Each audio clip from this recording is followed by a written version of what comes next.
Bien, je vous ai donné un petit bout de papier. Est-ce que quelqu'un a besoin d'un stylo?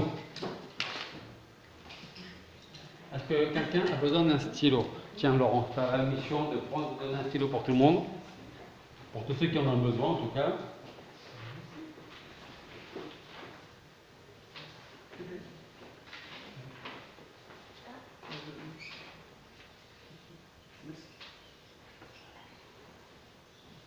Très bien. Alors, merci, Laurent. Donc, avant de commencer, on va prier avant de commencer la prédication ce matin.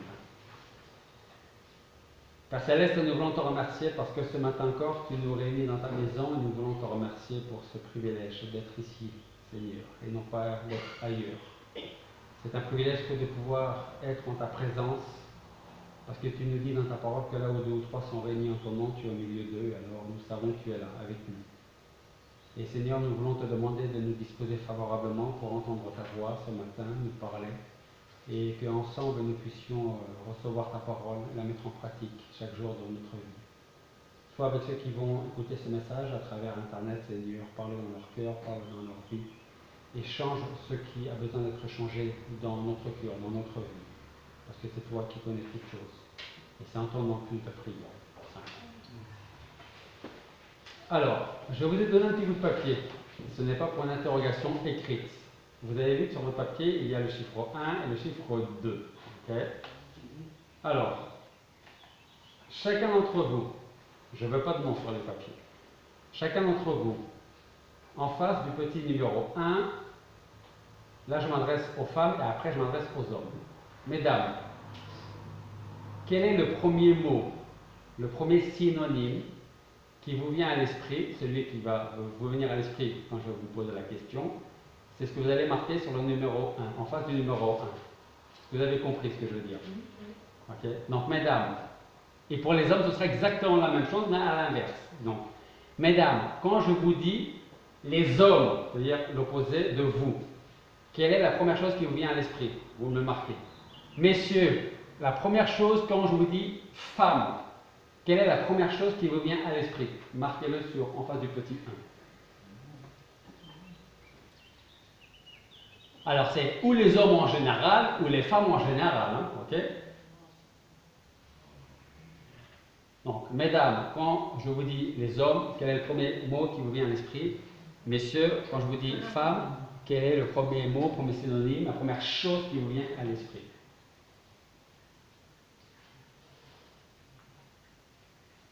Alors, vous inquiétez pas, c'est pour moi ces petits bouts de papier. Hein? Et puis, la semaine prochaine, je les donnerai, j'en donnerai à ceux qui ne sont pas là aujourd'hui, et que j'aurais bien voulu qu'ils soient là. Je vais vous expliquer pourquoi. C'est bon? Oui. En face du petit... Est-ce que quelqu'un a marqué quelque chose? Oui. Non, tout le monde n'a pas marqué. Moi, j'ai remarqué parce que moi, j'ai rien marqué. Merci pour nous, parce que s'il n'y a rien qui vous vient à l'esprit quand on parle des hommes, là, c'est pour nous. Si, mais... La première chose qui vous vient à l'esprit. Première chose. Je ne sais pas, ça peut être gentil, méchant, ça peut être incompréhensible, ça peut être... La première chose qui vous vient à l'esprit. Ça peut être opposé à moi, c'est-à-dire au sens où opposé aux femmes. Je ne sais pas, la première chose qui vous vient à l'esprit. C'est bon? Maintenant, en face du petit 2, si vous devez marquer en face du petit 2 un synonyme, un mot, un verbe, je ne sais pas. Si vous devez penser, mesdames, alors, où vous êtes, où vous l'avez été, marié. Donc, si vous êtes marié, c'est-à-dire si vous êtes toujours votre conjoint à côté de vous, si, malheureusement, vous n'avez plus votre conjoint à côté de vous, la première chose qui vous vient à l'esprit quand vous pensez à votre conjoint, marquez-le en face du numéro 2. Alors, peut-être que malheureusement, certains n'ont plus de conjoint, mais la première chose qui vous viendrait à l'esprit, que vous ayez ou pas encore votre conjoint, vous me le marquez en face du numéro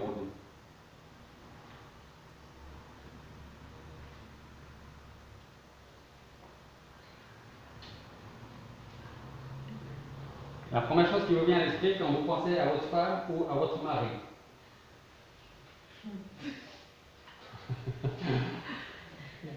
Vous inquiétez pas, il n'y aura pas de règlement de compte, hein. C'est pour moi les petits papiers. Hein. Comment tu sauras si c'est écrit par un homme ou par une femme? Ah ben, je pense qu'avec le numéro 1, je vais savoir. Enfin, peu importe, mais peu importe. Vous allez voir pourquoi. Peu importe. Ou alors, sur votre papier, si vous êtes une femme, vous marquez un petit F quelque part. Si vous êtes un homme, vous marquez un petit H. Voilà. Et vous m'entourez votre F ou votre H. Ok? Bien. Est-ce que c'est bon pour tout le monde? C'est bon pour tout le monde? Allez, je récupère les... Je récupère le petit papier. Je vais mettre parce que... Alors, attendez, je me mets là par rapport à la caméra, parce qu'à chaque fois qu'on me donne mon papier, on me retourne le papier pour pas que je vois ce qui est marqué dessus. Okay? Mais je vais le voir quand même. Hein? Donc, mais je ne dirai rien. Ne vous inquiétez pas, je ne dirai rien.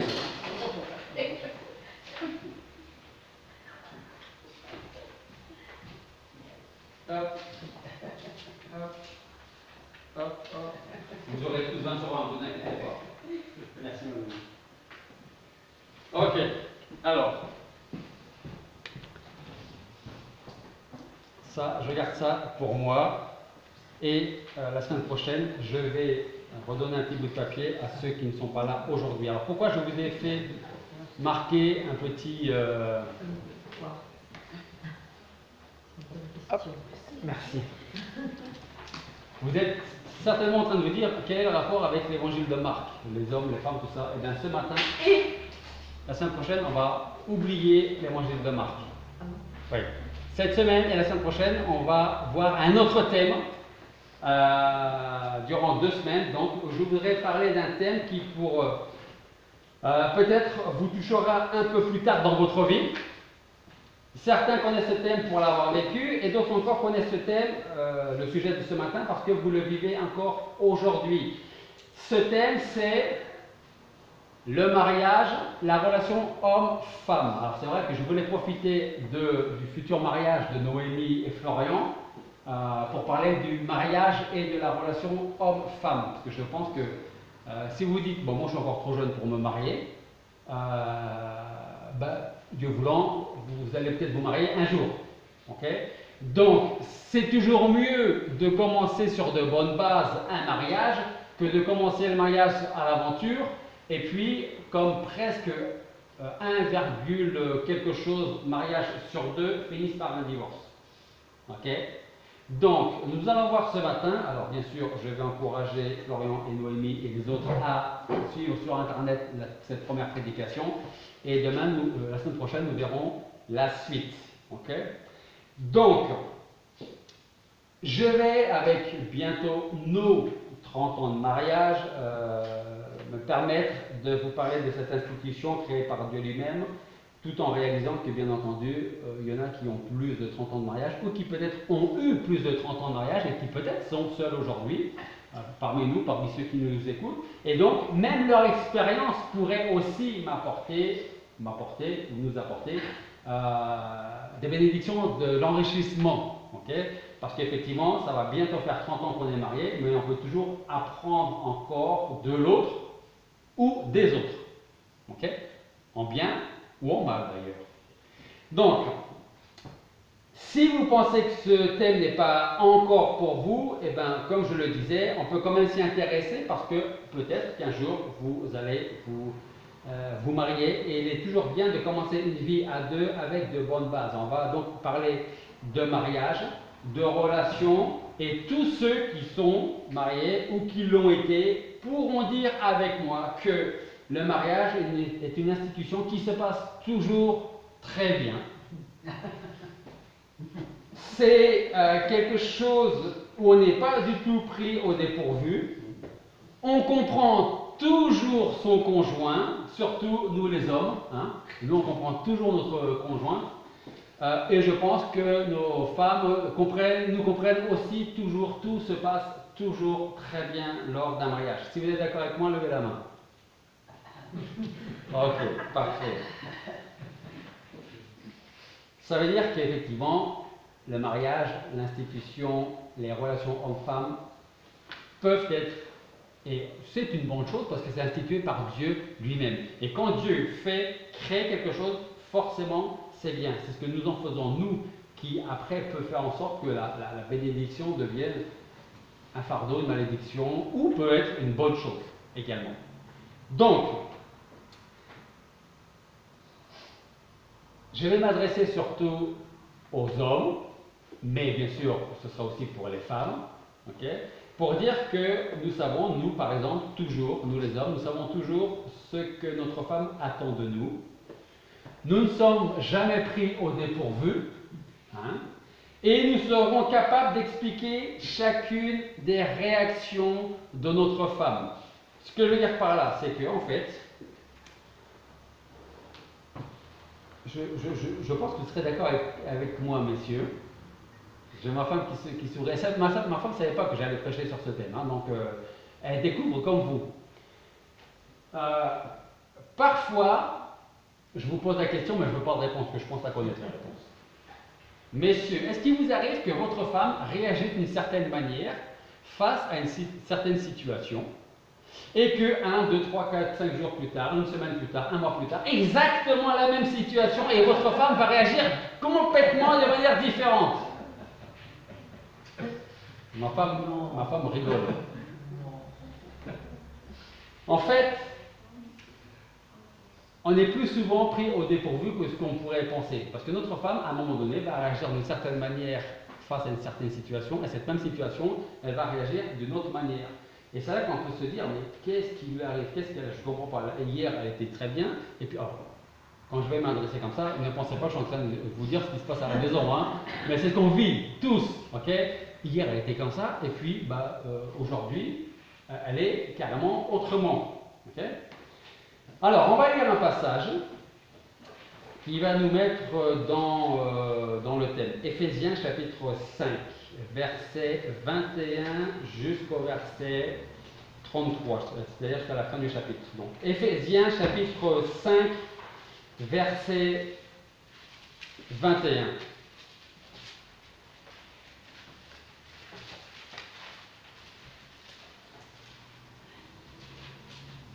Éphésiens chapitre 5, à partir du verset 21.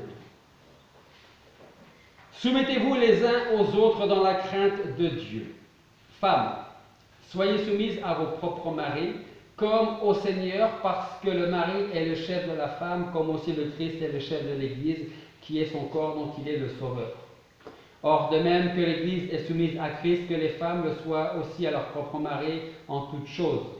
Marie, aimez vos femmes comme aussi Christ a aimé l'Église et s'est livré lui-même pour elle, afin de la sanctifier en la purifiant et en la lavant par l'eau de la parole, pour la faire paraître devant lui une Église glorieuse, sans tache, ni ride, ni rien de semblable, mais sainte et irrépréhensible. C'est ainsi que les maris doivent aimer leurs femmes comme leur propre corps. Celui qui aime sa femme s'aime lui-même, car personne n'a jamais haï sa propre chair, mais il la nourrit et l'entretient comme le Seigneur le fait à l'égard de l'Église. Parce que nous sommes les membres de son corps étant de sa chair et de ses os. C'est pourquoi l'homme quittera son père et sa mère et s'attachera à sa femme, et les deux ne seront qu'une seule chair. Ce mystère est grand, je le dis par rapport à Christ et à l'Église, ainsi que chacun de vous aime sa femme comme lui-même, et que la femme respecte son mari. Alors voilà un passage qui est bien intéressant, que ce soit du point de vue de l'homme ou du point de vue de la femme. Et avant d'aller plus loin, je voudrais vous encourager, vous inviter à parler peut-être, alors peut-être avec les futurs mariés, la semaine prochaine, de ce que vous avez vécu, comment vous l'avez vécu, votre relation avec votre conjoint, votre conjointe. Leur donner des conseils. C'est toujours bien de donner des conseils à des jeunes gens qui veulent se marier dans le Seigneur. Et on peut être encore marié et puis aussi avoir besoin d'autres conseils. Donc c'est toujours bon à prendre. Donc c'est un partage que par la suite vous pouvez faire les uns avec les autres. Donc je reviens à notre passage pour dire que ce passage en question peut être considéré de deux manières différentes. Où on est un homme, où on est une femme. Et les hommes, par exemple, nous allons retenir surtout quelques passages, comme les 3 premiers versets, qui nous disent à partir du verset 22, ça c'est ce que nous les hommes on va retenir. Okay? Par exemple, verset 22, femmes, soyez soumises à vos propres maris. Okay? Et puis parfois on a peut-être envie de dire, j'espère que ma femme va bien retenir ce verset et elle va le garder. Et puis on continue comme au Seigneur, verset 23, parce que, oui, ça m'intéresse, le mari est le chef de la femme. Comme aussi le Christ est le chef de l'Église qui est son corps dont il est le sauveur. Verset 24 pour les hommes, de même que l'Église est soumise à Christ, que les femmes le soient aussi à leur propre mari en toutes choses. Et ça souvent ce sont les maris, c'est ce que nous allons retenir. Okay? La soumission, elle fait ce que je lui demande parce que c'est ce que la Bible dit. Et pour une fois je suis vraiment d'accord avec ce verset et ce que le Seigneur est en train de nous dire. Et d'un autre côté, eh ben, les femmes vont retenir une autre partie de ce passage, c'est plutôt l'autre partie à partir du verset 25 où la femme va donner un petit coup de coude à son mari en disant, écoute bien ce verset, Marie, aimez vos femmes, comme aussi Christ a aimé l'Église et livré lui-même pour elle, afin de la sanctifier en la purifiant et en la lavant par l'eau de la parole, pour la faire paraître devant lui une église glorieuse, sans tache, ni ride, ni rien de semblable, mais saine et répréhensible. Verset 28, les dames vont dire, écoute bien ça chérie, c'est ainsi que les maris doivent aimer leurs femmes comme leur propre corps. Donc si tu m'aimes, tu dois m'aimer, et si tu m'aimes, tu essaies de m'aimer encore plus que ce que tu peux t'aimer toi-même. Hein? Donc, selon si nous sommes un homme ou une femme, on va retenir plus une partie que l'autre. N'est-ce pas? Donc, une première question, c'est quel est l'homme et en même temps la femme qui ne désire pas vivre une vie conjugale harmonieuse, vivre auprès d'une femme épanouie, d'un homme épanoui. Alors bien souvent, rappelez-vous quand moi, quand nous étions jeunes et que nous avons commencé à fréquenter notre future femme, notre futur mari, qu'est-ce qu'on a pu lui dire? Tu es l'amour de ma vie, je ne pourrai plus jamais vivre sans toi. Quelqu'un a déjà dit ça quand il était jeune? Alors, Nina dit que oui. Hein? Voilà. On dit, tu es l'amour de ma vie, comment j'ai pu faire pour vivre sans toi avant? Mais maintenant que tu es là, je ne pourrai plus jamais vivre sans toi. Et quelques temps plus tard, on a l'impression que le grand amour avec lequel on n'aura plus jamais pu vivre autrement fait place au quotidien et on finit de se rendre compte qu'en fait, on ne se connaissait pas aussi bien que ça. Rappelez-vous les statistiques. Il y a plus d'un mariage sur deux, c'est 1, quelque chose, je ne sais plus. Donc plus d'un mariage sur deux qui se termine en divorce. Ok?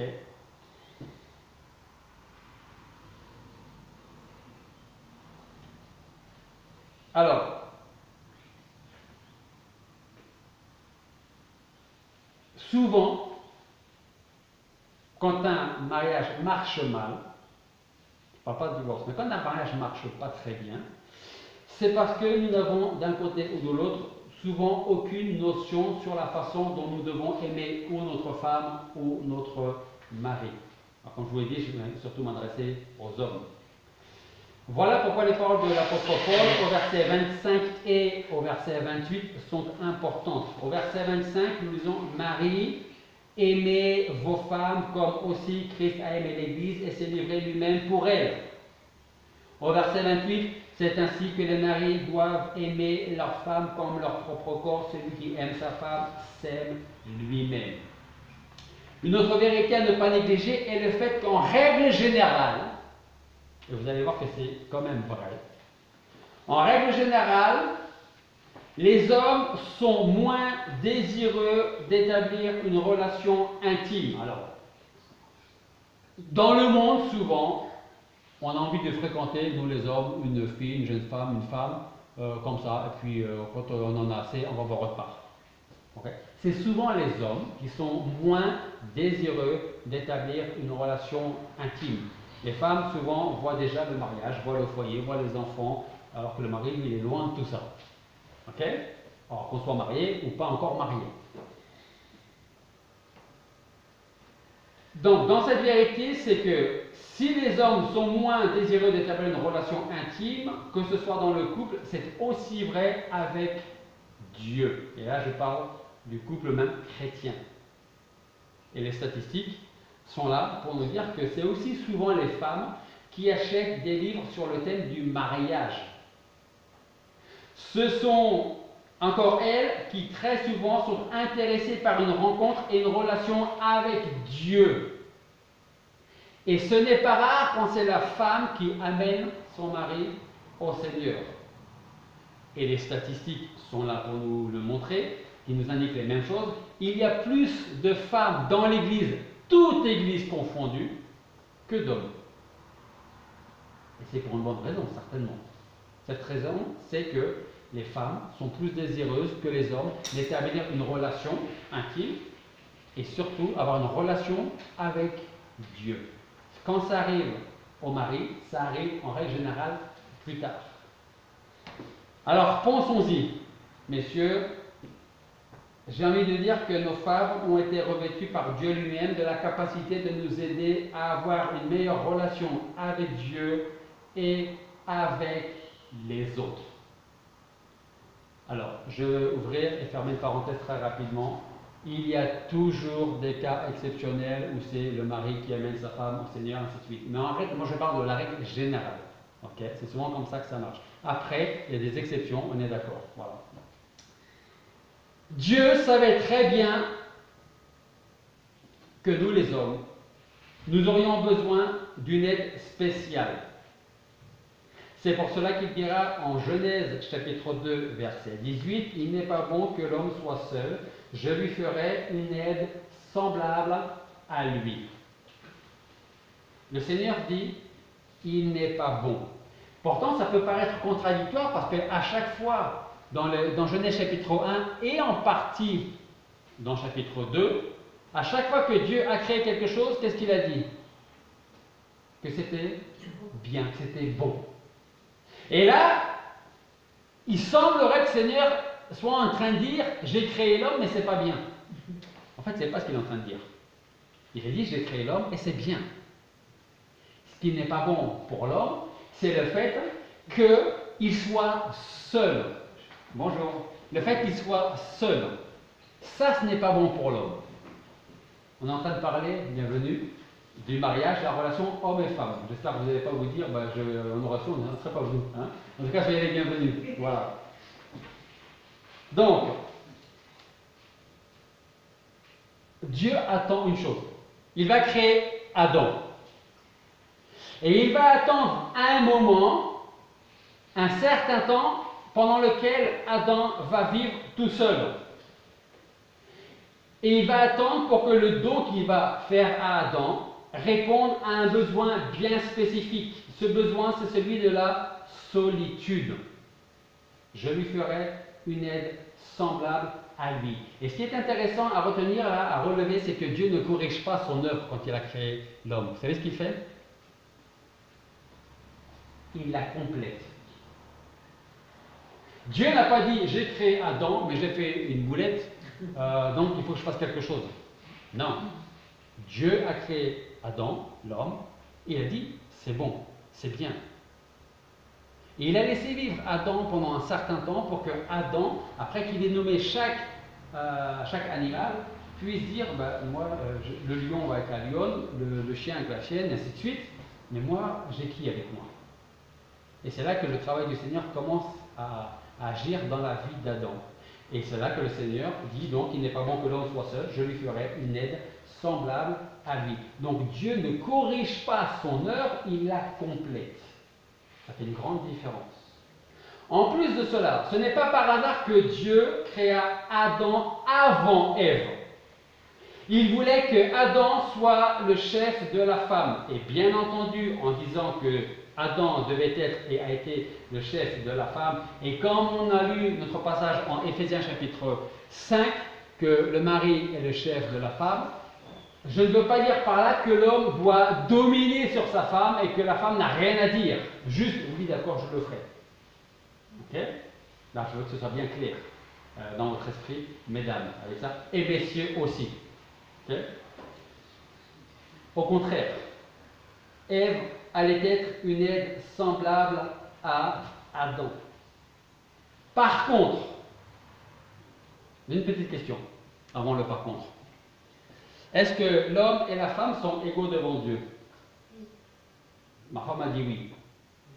Oui, ils sont égaux. Et une autre question, est-ce que Adam et Ève, est-ce que les hommes aujourd'hui et les femmes aujourd'hui ont les mêmes responsabilités vis-à-vis de Dieu? Alors, qui dit oui? Parce que je vois tous les signes là. Qui dit oui? Ok. Qui dit non? Qui dit je n'en sais pas, je ne sais pas? Ok. Eh bien écoutez, on va répondre à la question en lisant un passage en Genèse, chapitre 3.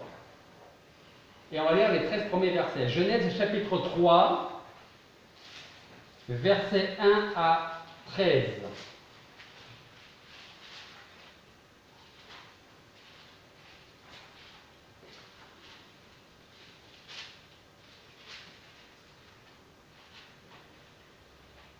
Genèse 3, 1 à 13.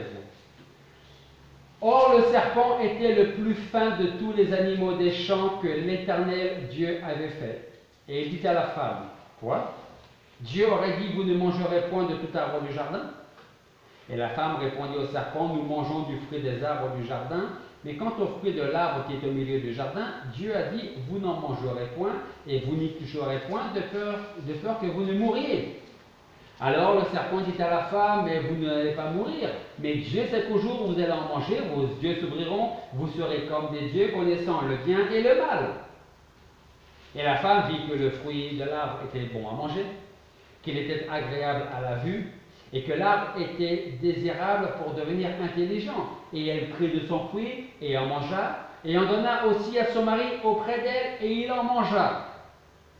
Et les yeux de tous deux s'ouvrirent, et ils connurent qu'ils étaient nus, et ils cousirent des feuilles de figuier et se firent des ceintures. Verset 8, c'est là que ça commence à devenir intéressant. Ils entendirent la voix de l'Éternel Dieu qui se promenait dans le jardin au vent du jour, et Adam et sa femme se cachèrent de devant la face de l'Éternel Dieu du milieu des arbres du jardin. Et l'Éternel Dieu appela Adam et lui dit, où es-tu? Bien sûr, à cette question, Dieu savait très bien où était Adam. Mais Dieu voulait mettre Adam face à ses responsabilités. Verset 10, il répondit, j'ai entendu ta voix dans le jardin et je l'ai craint parce que je suis nu et je me suis caché. Et Dieu dit, qui t'a montré que tu es nu? As-tu mangé de l'arbre dont je t'avais ordonné de ne pas manger? Et Adam répondit, la femme que tu as mise auprès de moi m'a donné du fruit de l'arbre et j'en ai mangé. Et l'Éternel Dieu dit à la femme, pourquoi tu fais cela? Et la femme répondit, le serpent m'a séduite et j'en ai mangé. Voilà quelques points que nous allons relever ensemble ici. Donc, Adam a été créé. Plus tard, on ne sait pas combien de temps plus tard, mais plus tard, Dieu a créé à partir d'Adam Ève. Ma question première était, est-ce que l'homme et la femme sont égaux devant Dieu? La réponse est oui, là-dessus il n'y a pas de souci. L'autre question c'était, est-ce que les hommes et les femmes ont la même responsabilité, les mêmes responsabilités vis-à-vis de Dieu? La réponse est non. Et on le voit ici dans notre passage, verset 9. L'Éternel, Dieu, appela Adam et lui dit, où es-tu? Et il dit, je t'ai entendu, j'ai eu peur, je me suis caché parce que je suis nu. Mais qui t'a dit, qui t'a montré que tu étais nu? Est-ce que tu as mangé du fruit dont je t'avais défendu? À qui Dieu est en train de parler? Adam, qu'est-ce qu'il dit? Il parle à quelle personne dans la conjugaison? Deuxième personne du singulier. Il ne parle pas à la deuxième personne du pluriel. Il dit, est-ce que tu as mangé du fruit défendu? Il ne dit pas, est-ce que vous avez mangé du fruit défendu? Et depuis ce moment-là, jusqu'à aujourd'hui, on met souvent, peut-être pas toujours, je l'espère, mais on essaie de se décharger comme l'a fait Adam. Il dit, oui, je l'ai mangé, mais ce n'est pas de ma faute, c'est à cause de la femme que tu m'as donnée. Okay? Autrement dit, j'ai péché, j'ai désobéi à ton commandement, à ton ordre, mais ce n'est pas de ma faute, c'est à cause de toi, parce que tu ne m'as pas donné la bonne femme. Sans jeu de mots dans bonne femme. Hein. Donc, à ce moment-là, Dieu se tourne vers Ève et lui dit, lui pose la question ensuite, pourquoi est-ce que tu as fait cela? Et à son tour, elle-même va se décharger sur Satan, sur le serpent, en disant, c'est à cause de l'animal que tu as créé qui m'a tenté et j'en ai mangé. Donc, les responsabilités dans le péché sont exactement les mêmes, là. Même s'ils veulent s'en décharger, et même si nous, aujourd'hui, on essaye d'une manière ou d'une autre de se décharger de notre responsabilité. Donc, en lisant ce passage, il est très clair que la première responsable de la chute, c'est Ève. Ce n'est pas Adam le premier responsable de la chute, c'est Ève. Et pourtant, en regardant de nouveau le verset 9, nous lisons « L'Éternel, Dieu appela Adam, viens ici », ou plutôt il dit « Où es-tu » Ève a conduit Adam dans la désobéissance et pourtant c'est à Adam, que Dieu demande des comptes. Où es-tu, Adam? Parce que le Seigneur savait très bien ce qui venait de se passer. Hein. La mission d'Adam était de servir et de protéger, qu'il s'agisse de sa femme ou du jardin.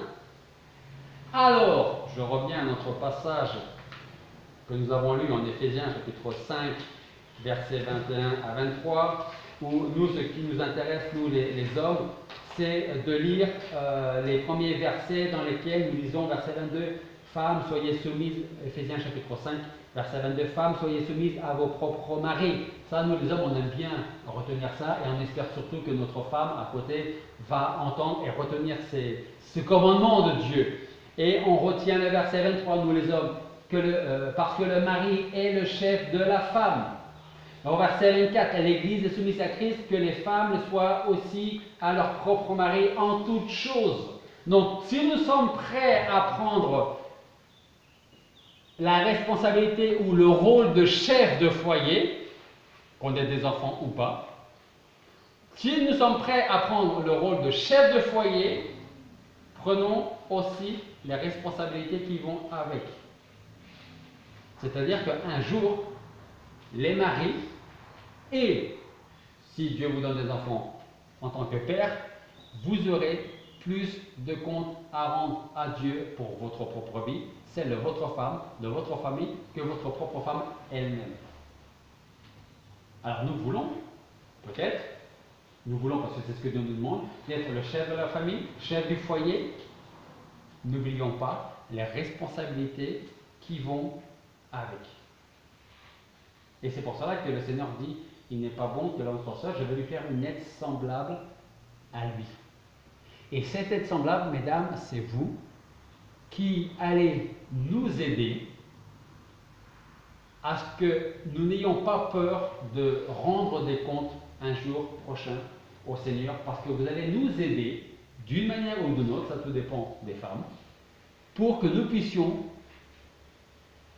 prendre ce rôle de chef de famille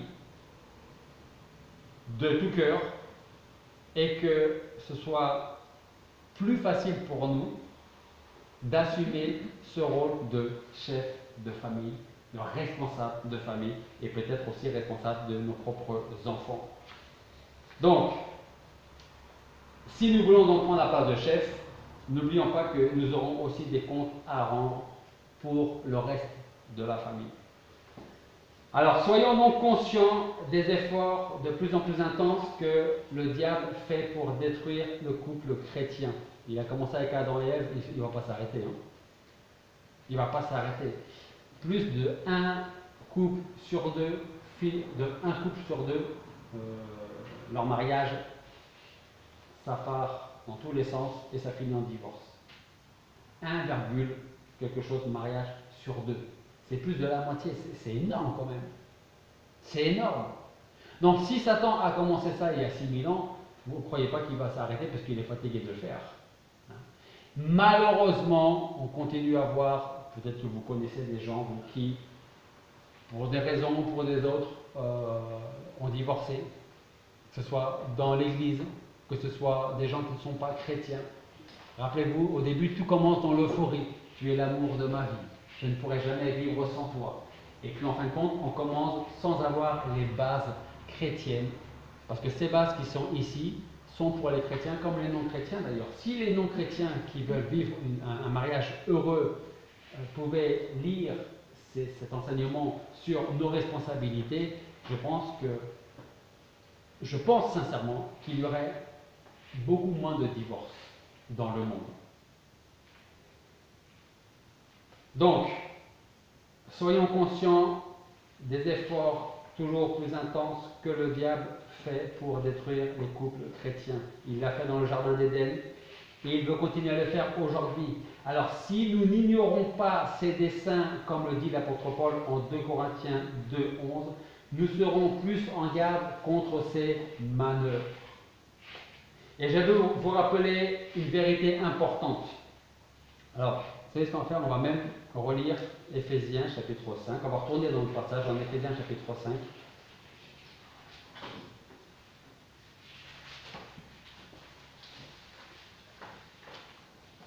À partir du verset 21.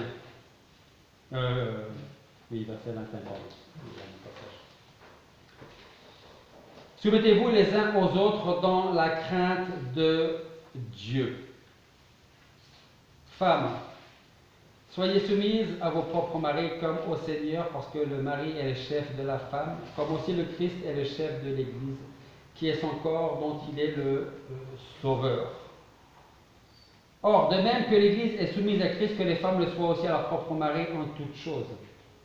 Marie, aimez vos femmes comme aussi Christ a aimé l'Église et s'est livré lui-même pour elle, afin de la sanctifier en la purifiant et en la lavant par l'eau de la parole, pour la faire paraître devant lui une Église glorieuse, sans tache, ni ride, ni rien de semblable, mais sainte et irrépréhensible. C'est ainsi que les maris doivent aimer leurs femmes comme leur propre corps. Celui qui aime sa femme s'aime lui-même. Car personne n'a jamais haï sa propre chair, mais il la nourrit, il l'entretient comme le Seigneur le fait à l'égard de l'Église. Parce que nous sommes les membres de son corps, étant de sa chair et de ses os. C'est pourquoi l'homme quittera son père et sa mère et s'attachera à sa femme, et les deux ne deviendront qu'une seule chair. Ce mystère est grand, je le dis par rapport à Christ et à l'Église. Ainsi que chacun de vous aime sa femme comme lui-même, et que la femme respecte son mari. N'oublions pas que Christ, dans le verset 25,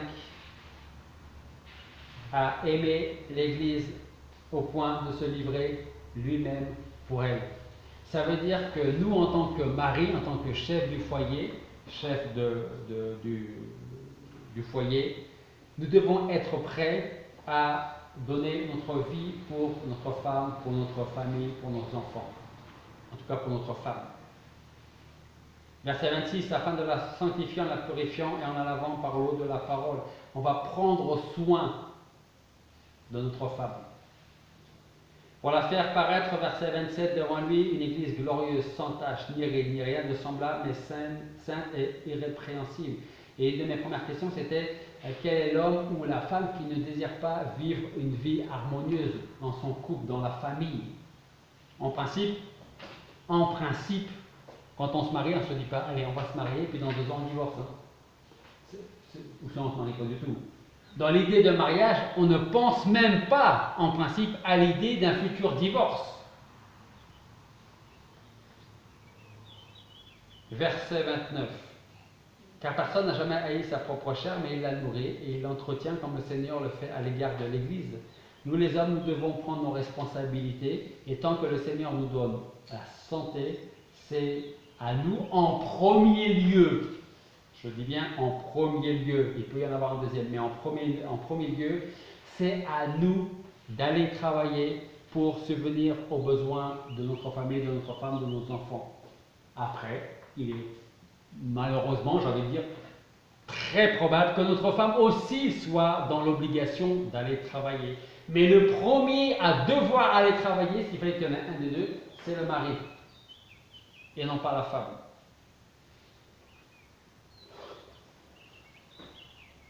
Verset 33. Ainsi que chacun de vous aime sa femme comme lui-même, et que la femme respecte son mari. Cette vérité importante L'amour dans le couple est d'abord une question de volonté. Si vous voulez que ça dure longtemps, il faut décider du premier jour du mariage, il faut décider de dire je décide de t'aimer toujours, c'est pas vrai. Je décide de t'aimer toujours. Si vous avez été marié, si vous êtes marié, si vous avez assisté à des mariages, souvent il y a cette fameuse phrase qui revient pour le meilleur et pour le pire. Tant que le meilleur est là, tout se passe bien. Et c'est souvent quand il y a du petit pire qui commence à arriver, qu'il commence à y avoir des frictions. Et on commence à se dire, ouais, mais en fin de compte, j'aurais su. Hein, c'est un peu le thème de la retraite. Et d'ailleurs, je vous l'avoue, ce que je suis en train de faire là maintenant, j'aurais dû faire à la retraite. Parce que je pensais que Florian et Noémie auraient été là. Donc, comme ils m'ont dit qu'ils ne pourraient pas être là, j'ai changé mon thème et j'ai fait autre chose. Donc, pour le meilleur et pour le pire. Quand j'étais plus jeune, il y avait un pasteur que j'aimais beaucoup qui est reparti aux États-Unis, qui s'appelait George Williams, et qui, alors moi à l'époque, je me disais, mais lui dit ça, mais je ne comprends pas pourquoi il dit ça. Il disait, le divorce, ça peut arriver plus vite qu'on le croit, parce que rien, il avait donné un exemple, ça peut paraître bête, mais il avait dit, il suffit que la femme ou le mari prenne son dentifrice et le mette mal sur sa brosse à dents pour que l'autre, ça l'énerve, et puis que ça part dans tous les sens. C'est-à-dire qu'à un moment, quand on laisse traîner les choses, quand on laisse pourrir les choses, le moindre faux pas de l'autre peut nous faire dire, ou en tout cas nous faire penser, et nous faire dire des choses qu'on risque de regretter après. Alors quand on se marie effectivement pour le meilleur et pour le pire, en espérant, avec l'aide de Dieu, par la grâce de Dieu, qu'il y aura plus de meilleur que de pire.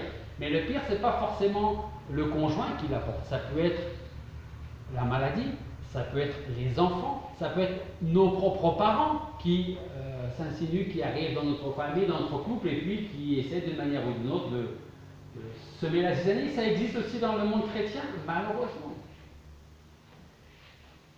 Quand on décide de se marier, il faut aussi décider d'aimer son mari, sa femme, toujours. Et quand il y a des moments difficiles qui vont arriver, il faut repenser à cette promesse qu'on a faite, pour le meilleur et pour le pire. Le meilleur, c'est toujours assez simple de vivre le meilleur. Là où ça devient plus compliqué, c'est quand on veut vivre le pire ou le moins bon sans l'aide de Dieu, où on essaie de s'en sortir par nous-mêmes et où on met Dieu de côté. Pourtant, c'est lui qui nous a unis quelques mois, quelques années auparavant. On est unis sous le regard, sous la bénédiction du Seigneur. Et quand les moments difficiles arrivent, parfois, il n'est pas rare qu'on essaie de s'en sortir nous-mêmes sans l'aide de Dieu. Jusqu'au moment où ça peut faire beaucoup de dégâts, ou au moment où la grâce de Dieu nous dit je crois que vous m'avez oublié, parce que moi je peux faire quelque chose pour vous. Je décide de t'aimer toujours, quelles que soient les circonstances. Dieu voulant, nous allons voir un petit peu plus en détail la semaine prochaine la différence homme-femme, afin de comprendre au mieux son conjoint. La première partie aujourd'hui, c'était de voir déjà qu'il y a des différences. C'est pour ça que je vous ai demandé de l'écrire sur un petit bout de papier. Pour les femmes, pour les dames, si je vous dis les hommes, quelle est la première chose qui vous vient à l'esprit? Vous m'avez écrit des choses. Et ensuite, je vous ai posé la question, quand vous pensez à votre femme ou à votre mari, quelle est la première chose qui vous vient à l'esprit? Alors, il y en a qui m'ont marqué, je ne dirais pas si c'est des femmes ou des hommes. Dans le premier point, si je vous dis homme ou femme, qu'est-ce qui vous vient à l'esprit en premier? Complexe, amour, des gens un peu fous, tendres, des êtres humains, amour qui revient, égoïsme, euh, ah, euh, vérité, humanité, reconnaissance, protection. Et à la question, quand vous pensez à votre conjoint, quelle est la première chose qui vient à l'esprit? Il y avait force, il me manque, amour, gentillesse, tolérance, responsabilité, respect, amour. Je ne sais pas si la personne n'a déjà mis mon message avant moi. Toujours fidélité, ensemble, idéal et soutien. Alors, Dieu voulant, la semaine prochaine, je reposerai ces mêmes petites questions à ceux qui ne sont pas là aujourd'hui. Et par rapport à ça, nous allons voir les différences et quelles sont les différences qui peuvent nous éloigner ou qu'est-ce qui peut aussi nous rapprocher. Il y aura quelques petites diapos humoristiques, voir la différence entre les hommes et les femmes aussi. Donc Dieu voulant, on va voir ça la semaine prochaine. Cette première partie, c'était pour nous les hommes. Nous voulons, parce que Dieu nous le demande, être le chef de la famille, on doit accepter ça. Mais on doit accepter que nous aurons des comptes à rendre pour nous, pour notre femme, pour notre famille, pour nos enfants. Rappelez-vous, dans le jardin d'Éden, la première responsable, c'est Ève. Quelle est la première personne que Dieu a appelée? C'est Adam. Où es-tu? Comment tu sais que tu es nu? Est-ce que tu as mangé du fruit défendu? Il ne dit pas est-ce que vous avez mangé, il ne dit pas est-ce que c'est Ève qui t'a induit dans la tentation et qui t'a donné du fruit. Non, il dit est-ce que tu as mangé du fruit dont je vous avais défendu, dont je t'ai défendu de manger. Dieu s'adresse seulement à ce moment-là à Adam, chef de sa femme, responsable du foyer. Et ensuite, Dieu va s'adresser à elle. Et comme je vous le disais, ça fait plus de 6000 ans qu'on est comme ça. Oui, mais. Ça, c'est les enfants. On les prend en flagrant délit d'une bêtise. Pourquoi? C'est toi qui as fait ça? Oui, mais. Ce n'est pas que les enfants qui font ça, c'est aussi les adultes. Oui, je suis responsable, mais. Adam disait, oui, je suis responsable, mais c'est à cause de la femme que tu as créée et que tu m'as donnée. Et la femme dira la même chose, c'est à cause de l'animal, du serpent que tu as créé et que tu as laissé dans les parages et qui est venu me tenter. On veut être responsable, soyons responsables, et là je m'adresse aux hommes et aux femmes, en tout point, devant le Seigneur.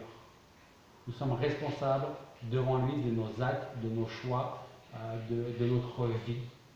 Et un jour, on aura des comptes à rendre à Dieu. Voilà. Mais, rappelez-vous que le Seigneur est là, auprès de ceux qui se confient en lui. Et il ne manquera jamais rien à ceux qui se confient dans le Seigneur. On aura certainement des moments où ce sera difficile, mais pendant lesquels ce ne sera pas impossible. Ce sera difficile, mais ce ne sera pas impossible. Prions. Père Céleste, nous voulons te remercier parce que c'est toi qui nous connais parfaitement. C'est toi qui nous as créés et qui nous as créés avec des responsabilités. Alors Seigneur, que nous soyons un homme ou une femme, aide-nous à prendre nos responsabilités et à les assumer. Et en même temps, Seigneur, nous voulons te demander de nous donner la sagesse et le discernement, que nous soyons un homme ou que nous soyons une femme. Un homme pour que nous puissions être responsables de nos gestes, de nos paroles, de nos actions, de notre vie, de la protection, de l'amour que nous allons devoir donner à notre femme, à notre famille. Et pour les femmes, Seigneur, alors aide-les à être, comme tu l'as demandé, une aide pour le conjoint. Et Seigneur, qu'ensemble nous puissions vivre pour toi, les moments agréables comme les moments difficiles ou compliqués. Aide-nous à toujours avoir les regards tournés vers toi, parce que c'est toi qui as fondé cette institution du mariage, de la famille, du couple. Aide-nous à le vivre au mieux, pour ta gloire, et que nous puissions être un exemple pour les jeunes et pour ceux qui nous entourent. Seigneur, parle dans les cœurs de ceux qui vont regarder, qui vont entendre cette prédication à travers Internet. Et parle dans les cœurs, soit avec les couples qui peut-être passent par des moments difficiles en ce moment. Et je te demande de leur donner la force, le discernement, et surtout la sagesse de te rechercher, la sagesse de chercher tes réponses, ton aide. Aide-nous à ne pas vouloir nous en sortir par nous-mêmes, mais à dépendre complètement de toi. Parce que tu es notre Créateur, notre Dieu, et qui nous connaît parfaitement. Et c'est dans ton nom que nous te prions.